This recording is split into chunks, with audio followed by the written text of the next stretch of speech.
እነዚህ ልጆች ስልካቸውን ትተው ሳይንስ እንዲወዱ የሚያደርጉ አስማታዊ ትናንሽ ሙከራዎች ናቸው። በውሃ ውስጥ ጥቂት ስኳር ይጨምሩ፣ ትንሽ የእቃ ማጠቢያ ሳሙና ያንጠባጥቡ እና በእንጨት ያማስሉት። ከዚያ በኋላ በስትሮ አማካኝነት የማይፈነዳ አረፋዎችን መንፋት ይችላሉ። በፊኛ ላይ ፕላስተር ይለጥፉና በፕላስተሩ ላይ ትናንሽ ቀዳዳዎች ይብሱ።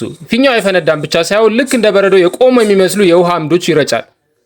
እንቁላል በንጹህ ውሃ ውስጥ ይሰምጣል። ነገር ግን በውሃ ውስጥ ትንሽ ጨው ጨምረው ካማሰሉ በኋላ እንቁላሉን ቢጨምሩት በውሃው ላይ ይንሳፋል። ይህ የሙት ባህር ወይም ዴድ ሲ ነገሮችን የማያሰጥምበት ሚስጥር ነው።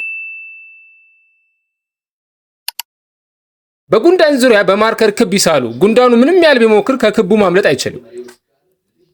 የጥጥ መጠረጊያ በሎሚ ጭማቂ ነክረው በወረቀት ላይ የሚፈልጉትን ይጻፉ። ወረቀቱን በሙቀት ካሞቁት በኋላ ጽሑፉ ቀስ እያለ መታየት ይጀምራል። በጎድጓዳ ሳህን ስር በሚስማር ቀዳዳ ለመብሳት ቢሞክሩ በቀላሉ ይሰባበራል። ነገር ግን ሳህኑን በውሃ ውስጥ አድርገው ቢመቱት ፍጹም ክብ የሆነ ቀዳዳ በቀላሉ መብሳት ይችላሉ። ቻይንኛም በቀላሉ ልጆቹን ለማስተማር ስልክ ባዮ ላይ ያለ መጽሐፍም ለመግዛት ከፈለጉ ይደውሉልን።